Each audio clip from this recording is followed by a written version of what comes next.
करो। अपना हक छीन करेंगे, अपना हक प्राइवेटाइजेशन नहीं होने, प्राइवेटाइजेशन नहीं होने देंगे, प्राइवेटाइजेशन नहीं होने देंगे, प्राइवेटाइजेशन नहीं होने देंगे, प्राइवेटाइजेशन नहीं होने देंगे। इत्तेहाद मुलाजमी जिंदाबाद, इत्तेहाद मुलाजमी इत्तेहाद मुलाजमी इत्तेहाद मुलाजमी बात दो ही चुकी है फिर बिना माइक के बोलो इत्तेहाद इत्तेहाद इत्तेहाद मुलाजमी छीन के लेंगे छीन। जितनी भी पावर एम्प्लॉइज़ की यूनियंस हैं, एक के बैनर के तले पावर एम्प्लॉइज़ कोऑर्डिनेशन कमेटी के तहत हमने एक 1 डे प्रोटेस्ट रखा है, जिसका मेन मुद्दा है प्राइवेटाइजेशन। जैसा कि आपको मालूम ही है कि आए दिन सरकार कोई ना कोई जुमला छोड़ देती है। सबसे पहले इसी सरकार ने यूपी गवर्नमेंट की तरफ से पहले उसको प्राइवेटाइज करने की कोशिश की। तब ऑल इंडिया लेवल पे जितनी भी हमारी पावर सेक्टर की यूनियंस थी, सभी ने एकजुटता दिखाई, सभी ने अपने अपने हेडक्वार्टर्स में प्रोटेस्ट किया और सरकार को अपने उस प्राइवेटाइजेशन की मांग को यूपी में इम्प्लीमेंट करने से उनको पीछे हटना पड़ा।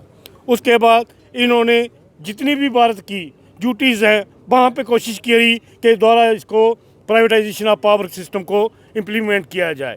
पहले उन्होंने चंडीगढ़ से शुरुआत की, जब हमारे जितने भी पावर के एम्प्लॉइज़ हैं ऑल इंडिया लेवल पे, JNK में भी इसका पुरजोर हमने विरोध किया और कई प्रोटेस्ट बार रैलीज निकाली गई। सरकार को तब भी उसके लिए पीछे हटना पड़ा।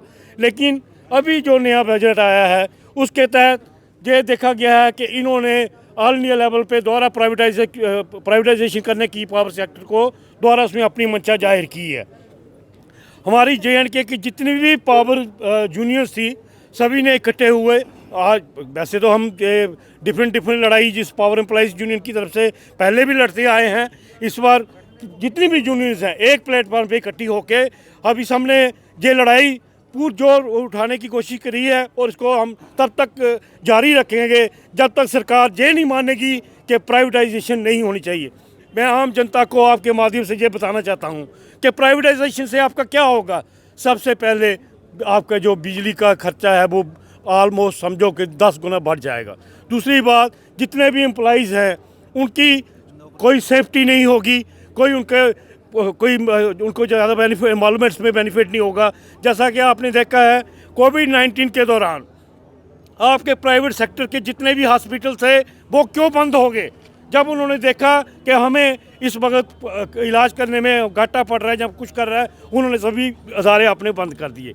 लेकिन आपको पता है कि पावर सेक्टर एक ऐसा सेक्टर है जो हमारे एम्प्लॉइज़, चाहे वो डेली बेसिस हो, टेक्नीशियंस हो, इंजीनियर्स हों, क्लर्क्स हों, जब भी कोई आपदा आई है दिन रात हम लोगों ने इकट्ठे, जैसे कोविड के मामले में हमारे एम्प्लॉइज़ में अपनी जान पे रिस्क करके कितने हमारे इंजीनियर शहीद हो गए, कितने हमारे वर्कर कोविड-19 में मर गए, लेकिन वो अपने जो उनका जो उन पर जज्बा था उसमें पीछे नहीं हटे।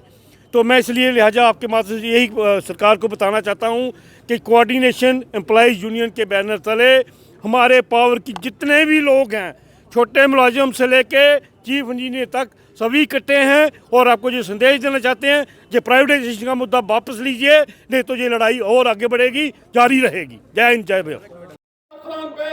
तो क्या ये लोग सेक्टर के लोग आके हमारे अफसरान हमारे मुलाजिमों को बुलाते हैं, बचाते हैं? कोई भी नहीं। तो दिन रात काम करते हैं, उनका नाम कहीं भी नहीं। क्या उनको अपनी जिंदगी प्यारी नहीं है? अब क्या हमारे आपसे ये अपील करता हूँ सचिन जी, कोऑर्डिनेशन कमेटी की तरफ, और इनको आज भी उन्होंने इंश्योरेंस से अलग रखा है। मैं इस माध्यम से गवर्नमेंट से अपील करता हूँ कि हमारे मुलाजिमों को जल्द से जल्द इंश्योरेंस में लाया जाए, ताकि हमारे अफसर, उन्होंने पहले भी लिख के दिया है कि इनको इंश्योरेंस में लाया जाए, मगर गवर्नमेंट अभी भी यह काम नहीं कर रही है। और मैं जो चीफ साहब के दफ्तर में जो लोग बैठे हैं उनसे रिक्वेस्ट करता हूँ कि धरना नीचे है, प्रोटेस्ट हमारा नीचे है, आप नीचे आइए, हमारे साथ बैठिए। 1 घंटे की बात है, 1 घंटे के बाद हमारा ये धरना जो है ये समाप्त हो जाएगा। डिपार्टमेंट के जो मुलाजिम, जो डेली बेस नीड बेस वाले, आज भी बेचारे काम करते करते अपनी जान गंवा बैठे। Health department, police department, municipality जो है बंद नहीं होने दी, इसलिए कि लोगों को परेशानी ना हो मगर गवर्नमेंट को शर्म नहीं आ रही है। मुलाजमीन एम्प्लॉय यूनिटी चीन चलेंगे